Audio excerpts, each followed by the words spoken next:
মহান রব্বুল আলামিন আজকে 9 জিলহজ, গতকালকে 9 জিলহজ সৌদি আরব হাজিরা আরাফার ময়দানে অবস্থান করেছিলেন। আজকে আমাদের সেই ইয়ামুল আরাফা 9 জিলহজ জুমার দিন। আল্লাহ রাব্বুল আলামিন এই মহান একদিন আরাফার দিন, আমার জুমার দিন, আল্লাহ তাআলা আপনাকে আমাকে সব বাধা উপেক্ষা করে শয়তানের জালকে ভেঙে ছিঁড়িয়ে আল্লাহর হুকুম পালন করার জন্য তার ঘর মসজিদে আসার তৌফিক দান করেছেন। এজন্য আমরা শুকরিয়াতান বলি আলহামদুলিল্লাহ। আসলে আল্লাহর হুকুম মানা সবার দ্বারা সম্ভব হয় না। আল্লাহ যাকে ভালোবাসে, যাকে আল্লাহ কবুল করে, যাকে আল্লাহ পছন্দ করে, তার দ্বারাই আল্লাহর হুকুম পালন করা সম্ভব। সে যেই শ্রেণীর লোকই হোক না কেন, সে সমাজের উচ্চ শ্রেণীর হোক অথবা নিম্ন শ্রেণীর হোক, সে খেটে খাওয়া একজন মানুষ হোক অথবা একজন চাকরিজীবী হোক, একজন শিক্ষিত লোক হোক অথবা অশিক্ষিত হোক, এর কোনো বিধানের নাই। আল্লাহ যাকে কবুল করবে, যেই শ্রেণীর হোক না কেন, সেই আল্লাহর কাছে প্রিয় হবে, সেই আল্লাহর কাছে কি হবে? প্রিয় হবে।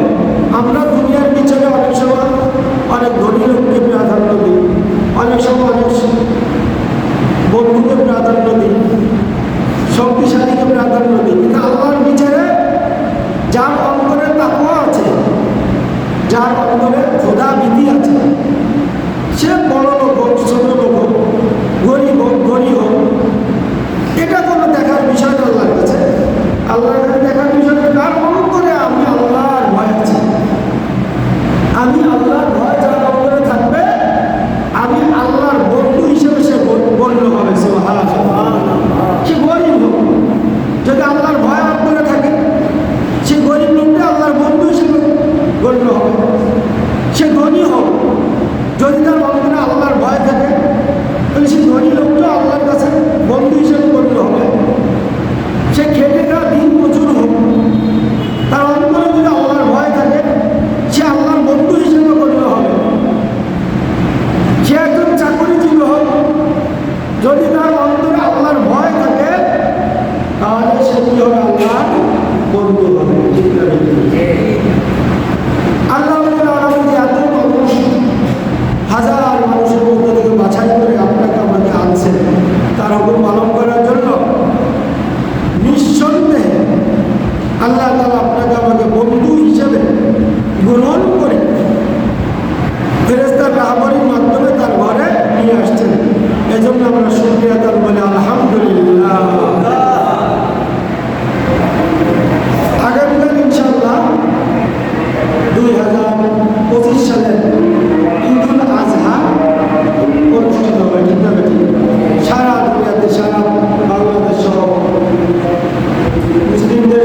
আল্লাহ।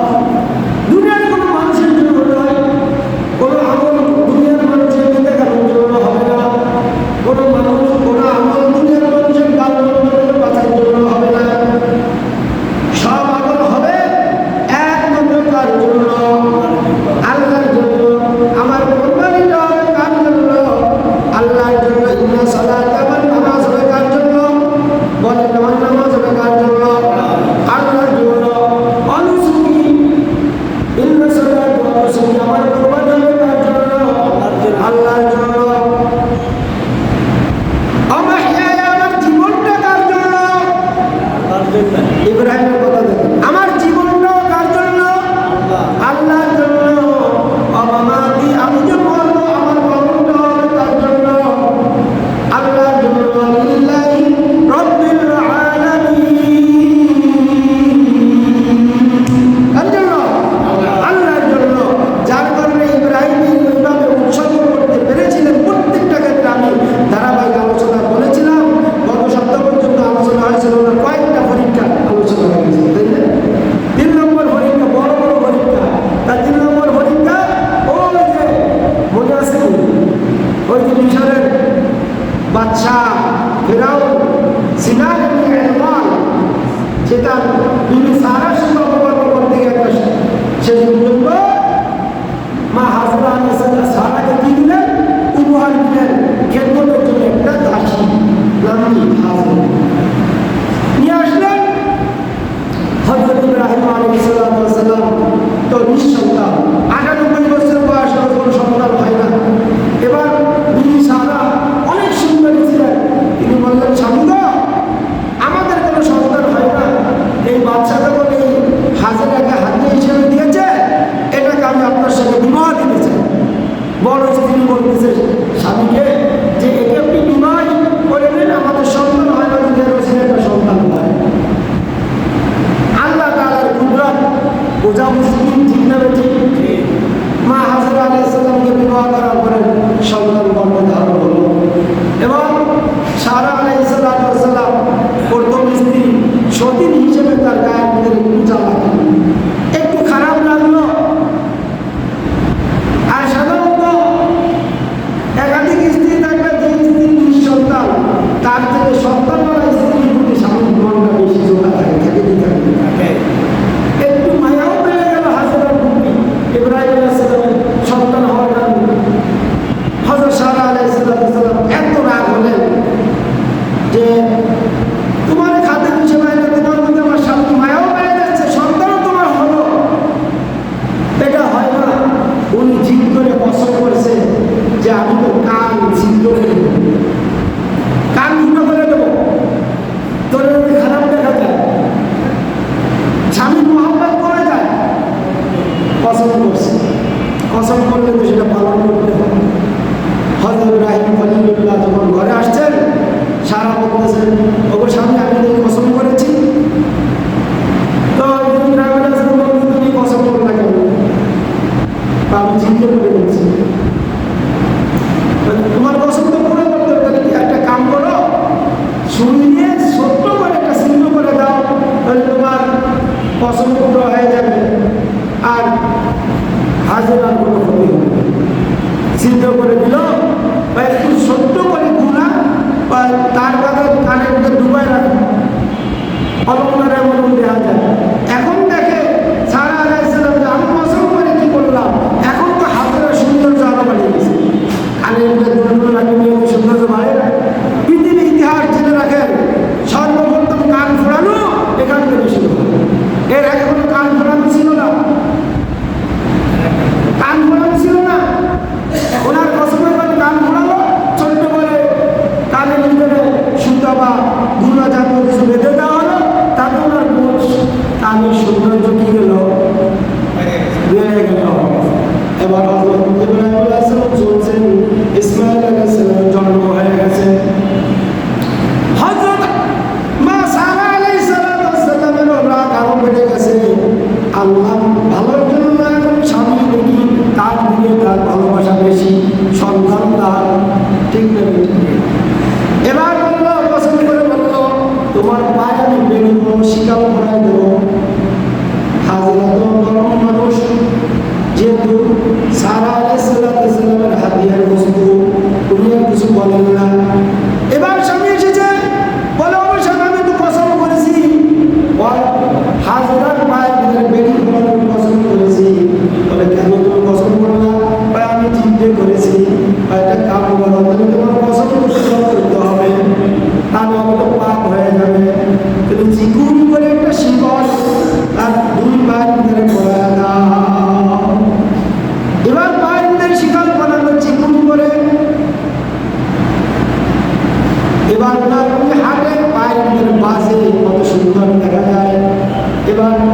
ওনার সৌন্দর্য আরো বেড়ে গেল, মা হাজেরা আলাইহিস সালামের সৌন্দর্য আরো বেড়ে গেল।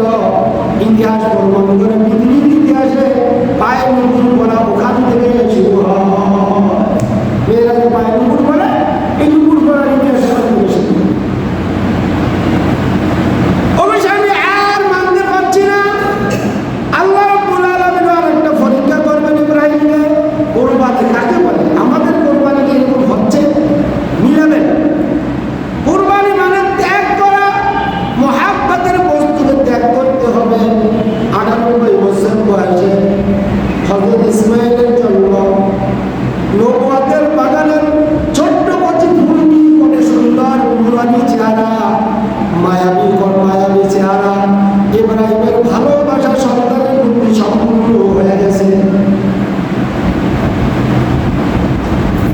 এদিকে হযরত সারা আলাইহিস সালামের বিরক্তি বেড়ে যাচ্ছে, আর আল্লাহ রাব্বুল আলামিনের ইচ্ছা হচ্ছে আমার খলিলকে আরেকটা পরীক্ষা করার জন্য। এবার আল্লাহ তাআলা হুকুম করলেন, ও ইব্রাহিম, আমার খলিল আরেকটা পরীক্ষার জন্য প্রস্তুত হয়ে যান। আপনার এই নবজাতক শিশু আর হাজেরাকে সহ মক্কার জঙ্গলের ভিতরে রেখে আসেন। ইব্রাহিম আলাইহিস সালাম সাথে সাথে প্রস্তুত হয়ে গেলেন। হযরত ইব্রাহিম আলাইহিস সালাম নবজাতক শিশু এবং হযরত হাজেরা আলাইহিস সালামের সঙ্গে নিয়ে আজকের যে বাইতুল মুকাদ্দাস সেখান থেকে রওনা দিয়ে মক্কার দিকে রওনা দিয়েছেন। ফিলিস্তিন থেকে মক্কায় রওনা দিয়ে দিয়েছেন, জঙ্গলের ভিতরে রেখে আসবেন, বনবাসে রেখে আসবেন। কি কঠিন পরীক্ষা! আমাদের কোরবানি যেন পরীক্ষামূলক হয়, কষ্টের হয়, আমার মুহাব্বতের বস্তু যেন কোরবানি হয়। চলে আসলেন, আসার পরে দেখতেছে বাইতুল্লাহ। আগে 2 সপ্তাহ আগে বলেছিলাম, নূহ আলাইহিস সালাম বিলাবনের সময় পুরো বাইতুল্লাহ শরীফ মাটির সাথে মিশে গেছে। আল্লাহ তাআলা বাইতুল্লাহকে উঠাই নিয়ে গেছে, চতুর্থ আসমানে নিয়ে রেখে দিয়েছেন। আর ওখানে জঙ্গলে ভরা, ওখানে কোনো মানব নাই, দানব নাই, কিচ্ছু নাই, জঙ্গল আর জঙ্গল। এক থলি খেজুর আর এক মশক পানি, এটা রেখে ইব্রাহিম আলাইহিস সালাম, মা হাজেরা এবং হযরত কি বলে ইসমাঈল আলাইহিস সালাম আমাদের শিশুকে আজকের যেখানে জমজম কূপ, সেটা তো সৌদি সরকার আটকাই দিয়েছে, হ্যাঁ, ওই কূপের কাছে রেখে উনি রওনা দিয়ে চলে আসলেন। মা হাজেরা আলাইহিস সালাম মহিলা মানুষ, এই জঙ্গলের ভিতরে রেখে কোথায় যায়? পিছনে দৌড়ায়, বলে ওগো স্বামী একটিবার আমার একটা কথা শুনুন, আমাদেরকে এখানে ফেলে কোথায় যাইতেছেন? স্বামী কোনো কথা বলে না, সামনের দিকে রওনা দিয়েছে। যার অন্তরে আল্লাহ তাআলার ভালোবাসা, প্রেম পরিপূর্ণভাবে রয়েছে, সে পিছনের দিকে ফিরতে পারে না। কারণ এই অসহায় অবস্থায় একজন মহিলা, একজন নবজাতক শিশু এই জঙ্গলের ভিতরে রেখে যাচ্ছে। হয়তো তাদের করুণা হইতে পারে, পিছনের দিকে ফিরলে মায়া হইতে পারে, মায়ার কারণ হয়তো আল্লাহর হুকুম ভঙ্গ হয়ে যাবে। এই ভয়ে মা হাজেরার কথায় কোনো সারা দিন হেঁটেই যাচ্ছেন, চলতেছে। হযরত মা হাজেরা যখন ব্যর্থ হলেন, শেষ পর্যন্ত বললেন, ও স্বামী, আপনি কি আল্লাহর হুকুমে রেখে যাচ্ছেন নাকি আপনার নিজের ইচ্ছায় রেখে যাচ্ছেন? তখন তিনি শুধু এতটুকু বললেন, আকাশের দিকে ইশারা করে বললেন, তার ইশারায় রেখে যাচ্ছি। তখন হযরত মা হাজেরা বললেন, আল্লাহ কসম, যদি আল্লাহর হুকুমে রেখে যান আমাদের কোনো ক্ষতি হবে না, আমাদের কোনো কি হবে না, ক্ষতি হবে। দেখেন একজন মহিলা, তার আল্লাহর প্রতি কেমন ভালোবাসা ছিল, কেমন বিশ্বাস ছিল। জঙ্গল আর জঙ্গল, এখানে আপনি পুরুষ আপনাকে একটা রেখে আসলে আপনি ভয় পাবেন। যেখানে আশেপাশে কোনো মানুষজন নাই, কোনো বাড়িঘর নাই, যেখানে পাহাড় পর্বত, এই পাহাড়ের মধ্যে বিভিন্ন সিগন্যাল থাকে, নেকড়ে থাকে, কত কিছু থাকে, কত কিছুর ভয়। তারপরেও ইব্রাহিম খলিল চিন্তা করলেন না, আল্লাহর কাছে একটা বার জিজ্ঞাসা করলেন না, আল্লাহ আমার সন্তানকে এখানে রেখে যাব, তারপর কি হবে? এই নবজাতক শিশু, তার খাবার কেমন, কিভাবে হবে, আমার বিবির কি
সাল্লাম যখন এরকম কোরবানির সময় আসছেন, আলোচনা করতেছেন, কোরবানির বর্ণনা করতেছেন,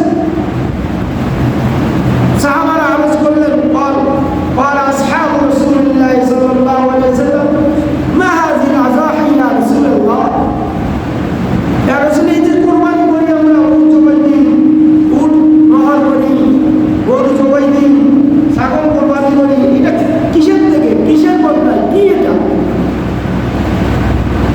قال رسول الله صلى الله عليه وسلم سنة أبيكم إبراهيم। সাহাবারা আরজ করলেন, ইয়া রাসূলুল্লাহ এই কুরবানি কিসের, কুরবানি কিসের জন্য করতে হয়? আল্লাহর নবী বললেন, আমার সাহাবীরা এটা তোমাদের পিতা ইব্রাহিম আলাইহিস সালামের স্মৃতি।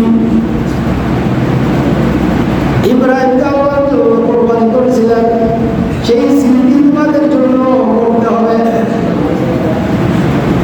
সাহাবারা বললেন, ফামা লানা ইয়া রাসূলুল্লাহ, হে আল্লাহর রাসূল এটা ইব্রাহিমের স্মৃতি বুঝলাম, কিন্তু সেটা আমরা করলে আমাদের লাভটা কি হবে? ইব্রাহিম আলাইহিস সালাম আল্লাহকে খুশি করার জন্য কুরবানি করেছিলেন, আল্লাহ সেই ভালোবাসার স্মৃতি ধরে ধারণ করে রেখেছেন, কেমন পর্যন্ত করবেন। আমাদের লাভটা কি, আমাদের ফায়দাটা কি? قال رسول الله صلى الله عليه وسلم بكل شهادة حسنة, তোমাদের লাভটা হলো তোমরা যেই জমিতে কুরবানি করবে, একটা ছাগল কুরবানি করো অথবা একটা গরু কুরবানি করো, তার শরীরের লক্ষ লক্ষ ফসল থাকে, এক একটা ফসলের বিনিময়ে এক একটা সওয়াব দেওয়া হবে তোমাদেরকে। বুঝলেন কোরবানিটা কি? ইব্রাহিমের স্মৃতি। আল্লাহ ইব্রাহিমের কোরবানি কবুল করছেন এমনভাবে যে কিয়ামত পর্যন্ত স্মৃতি ধারণ করে রেখেছেন। তার বান্দারা কিয়ামত পর্যন্ত কোরবানি করবে ইব্রাহিমের স্মৃতি ধারণে। কিন্তু বান্দারা পাবে কি? প্রত্যেকটা লোক প্রত্যেকটা ফসলের বিনিময়ে সওয়াব পাইবে। স্মৃতি ইব্রাহিমের। আমরা কোরবানি করে গোশত, আল্লাহ কোরআনে বলেন তোর গোশত তুমি খাইবা, তোমার আত্মীয় স্বজন খাইবে, আমি আল্লাহ পাবো শুধু তোমার ভালোবাসা। সেখানেও যদি সেই ভালোবাসার ভিতরে ভেজাল হয়, যে না আমার দুনিয়ার কোনো উদ্দেশ্যে কোরবানি করলাম, যে আল্লাহর ভালোবাসার ভিতরে ভেজাল ঢুকে গেল, আর ভালোবাসা হইল না, আল্লাহর জন্য হইল না। ছেলেরা কান্নাকাটি করে, নাতিরা কান্নাকাটি করে, কোরবানি না করলে তাই করতে হয়, হলো না তো আল্লাহর ভালোবাসা। ভেজাল ঢুকে গেল, কি গেল? ভেজাল ঢুকলো, আল্লাহর ভালোবাসা না। আর আল্লাহ বললেন তোমার কাছে আমি এইসব চাই না, তোমার কষ্ট তুমি খাইতেছো, তোমার আত্মীয় স্বজন খাইতেছো, তোমার বিয়ে বাড়ি বানাইছো, আমি তো আল্লাহ এটা চাই না। আমি চাইছি শুধু আমার জন্য করবে, আমার প্রতি ভালোবাসা রেখে করবে, এতটুকু আমি চাই। আর এতটুকুর বিনিময়ে তোমার জন্য মাফ করে দেবো, জান্নাত দিই। অন্য হাদিসে বলছেন কিয়ামতের ময়দানে আপনার কোরবানি যদি কবুল হয়, আগের জামানায় কোরবানি কবুল হলে গোশত খাওয়া যেত না, কোরবানি করে পাহাড়ে রেখে আসতো। কোথায় রেখে আসতো? যারটা কোরবানি কবুল হতো আকাশ থেকে আগুন সেটাকে বর্ষণ করে দিত, পোড়াই দিত, বলে মসজিদটা কবুল হয়েছে।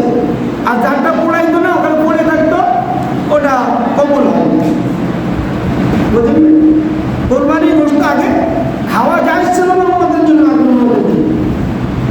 শুধু এই উম্মতের ফজিলত যে গোশত আল্লাহ বলে তোমার গোশত তুমি খাও, তোমার আত্মীয় স্বজনকে খাওয়াও, আমি আল্লাহকে একটু ভালোবাসা দাও, আমি আল্লাহর জন্য কোরবানি করবো, একটু বিন্দুমত অন্য কোনো নিয়ত করো না, আমি অতটুকুর জন্য আমি তোমার কাছে অতটুকু কোরবানি চাই, আর এতটুকুর দ্বারা তোমাকে মাফ করবো।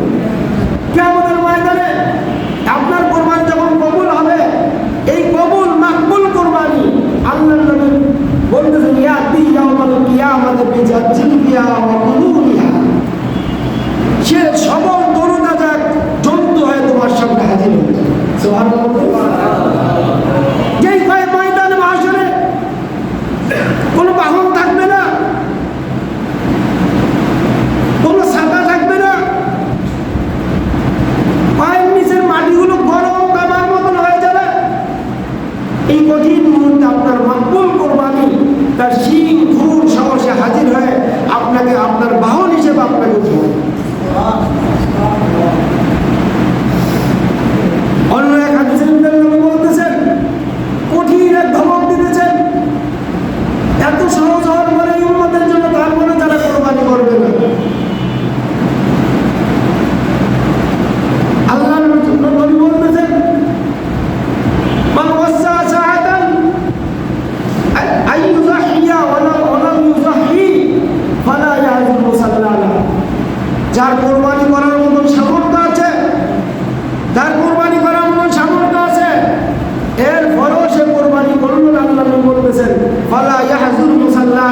সে আমার হৃদয় আসবে না। নবীর ধমক। তো বলতেছিলাম কোরবানি ইব্রাহিম আলাইহিস সালামের স্মৃতি জড়িত এক স্মৃতি আল্লাহ তাআলা ধারণ করেছেন কিয়ামত পর্যন্ত। তার এই ভালোবাসার স্মৃতি আল্লাহ কিয়ামত পর্যন্ত ধারণ করে রাখবেন এই উম্মতের মধ্যে। ঠিক না ঠিক? আপনার আমার কোরবানি, যে কোনো আমাদের কোরবানি যদি এমন হয় আল্লাহর জন্য, আপনি আল্লাহর দরবারে এরকম কি স্মরণীয় হয়ে থাকবো। ইব্রাহিম আলাইহিস সালাম বিবি যখন ব্যর্থ হলো, বললো ইব্রাহিম আলাইহিস সালাম চলে যাচ্ছেন, খালি আসমানে ইশারা করে ভাবতেছেন। এবার যখন পাহাড়ের পাদদেশে চলে গেছেন, আসতে স্ত্রী পুত্র আর দেখা যায় না, তিনি পাহাড়ের পাদদেশে নামাজ দাঁড়ায় গেলেন, আল্লাহর কাছে দোয়া করলেন। ওয়াইদ ক্বালা ইব্রাহিম রব্বি জাল হাযাল বালাদা আমিনা ওয়াজনুনি ওয়া বানিয়া আন না'বুদাল আসনাম রব্বি ইন্নাহুন্না আদলাল্না কাসীরাম মিনান নাস ফামান তাবি'আনি ফাইন্নাহু মিন্নী ওয়া মান 'আসানি ফাইন্নাকা গফুরুর রাহিম। হযরত ইব্রাহিম আলাইহিস সালামের অন্তরে যে সন্তানের মায়া নাই এমনটা নয়, অন্তরে যে বিবির মায়া নাই এমনটা নয়, তার মনে যে পেরেশানি নাই, যে জঙ্গলের ভিতরে আমার নবজাত শিশুকে ফেলে রেখে যাচ্ছি, আমার স্ত্রীকে একজন মহিলা মানুষকে ফেলে রেখে যাচ্ছি, তার অন্তরে যে এটার জন্য দুশ্চিন্তা নেই এমন কি নয়। কিন্তু আল্লাহর ভালোবাসার সামনে সব দুনিয়ার মায়া তার সামনে তুচ্ছ। এবার যখন পাহাড়ের পাদদেশে গেলেন, দূরে নামাজ পড়ে আল্লাহর কাছে দোয়া করলেন, রব্বি জাল হাযাল বালাদা আমিনা। হে আল্লাহ, আমার নবজাত কলিজার টুকরো ইসমাইলকে যেই শহরে রেখে দিলাম, এখন তো শহর নাই, একসময় শহর হবে, আপনি শহরকে আপনি বসবাসের যোগ্য বানিয়ে দিয়েন। ওয়াজনুবনি ওয়া বানিয়া আন না'বুদাল আসনাম। হে আল্লাহ, আমি ইব্রাহিম এবং আমার সন্তান কলিজার টুকরো ইসমাইল যেন কখনো মূর্তি পূজার ভিতরে না যায়, কখনো মূর্তি পূজার মধ্যে না যায়। কিন্তু আজকে আমাদের মুসলমানদের ঘরে ঘরে মূর্তি পূজা আছে না নাই? বাচ্চার জন্য পুতুল নিয়ে ঘরের ভিতরে সাজায় রাখে, বাচ্চা সম্মান করে, আদর করে পুতুল নিয়ে।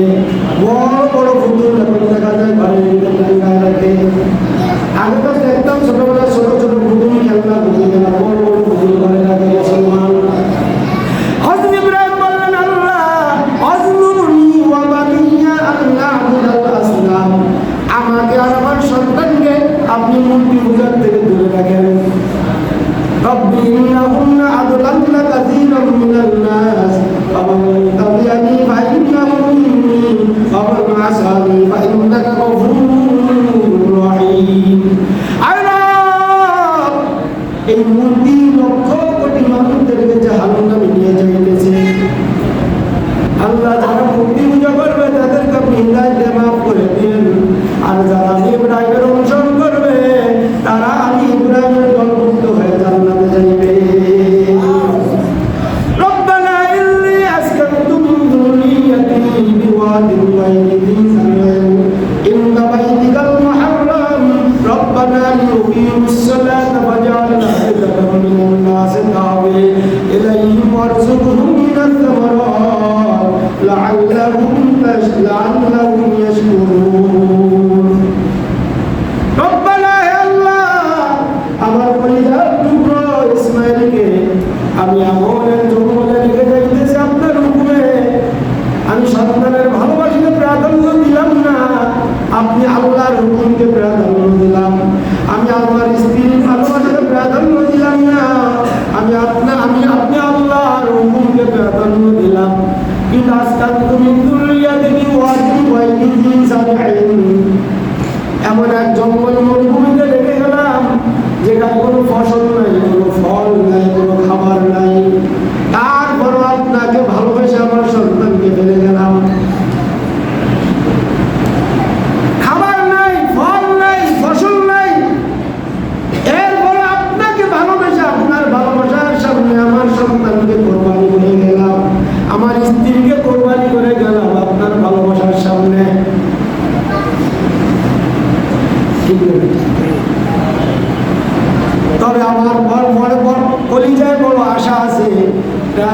আশা আছে। আমি জঙ্গলে রাখি, যেখানে রাখি ইন্দা বাইতিকাল মুহাররম, এখানে আপনার ঘর ছিল, আবার আপনার ঘর এখানে হবে, এই আশায় রেখে গেলেন।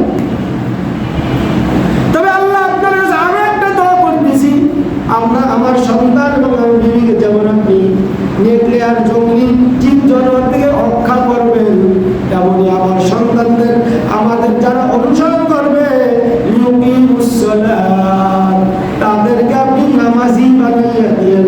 নামাজের মাধ্যমে কার সাথে সম্পর্ক হয় বলেন না, যে যেইটার ব্যবসা করে তার জমানে সেইটাই আসে, ঠিক না বেটি? যে যেইটার ব্যবসা করে ঘুমের ঘরেও সেইটা থাকে, স্বপ্নের ভিতরেও সেইটা থাকে। এবার আমি ব্যবসা করে কিসের? আল্লাহর প্রেমের ব্যবসা করে, ঠিক না বেটি? আল্লাহর প্রেমের ব্যবসা করে। এবার সন্তানদের হেফাজতের দোয়ার পাশাপাশি কি বললেন? যে তারা যেন নামাজি হয়, তারা যেন নামাজি হয়, তারা যেন নামাজি হয়।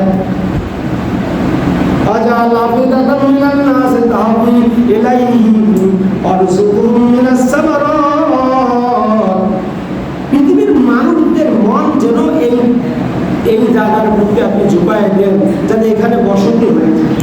কি হয়ে যায়? বসে যায়। আল্লাহ আল্লাহ, আমি আরেকটা দোয়া করতেছি, আমার সন্তানরা এখানে বসবাস করবে, এখানে কোনো ফল হয় না, কোনো বাগান নেই, খেজুরের বাগান নেই, কিছুই হয় না, মরুভূমির ভূমি, আপনি এখানে সব ধরনের ফলের ব্যবস্থা করিয়ে দিয়ে দেখবেন পৃথিবীতে যা না পাবেন মক্কা শহর নগরীতে তা পাবেন। পৃথিবীতে যা না পাবেন মক্কা নগরীতে তা পাবেন। আমাদের কোরবানি জন্য আমি কয়েকটা কথা বললাম, যাদের কোরবানি করার সামর্থ্য আছে তারা যদি কোরবানি না করে, আল্লাহ নবীর হুকুম, তারা যেন ঈদগাহে না আসে। 2 নম্বর কথা কি, আমাদের মাঝে তাদেরকে ওই গরুটি পাড়াবে, মাথা থেকে পা পর্যন্ত পাড়াইতে থাকবে বিচার শেষ হওয়া পর্যন্ত।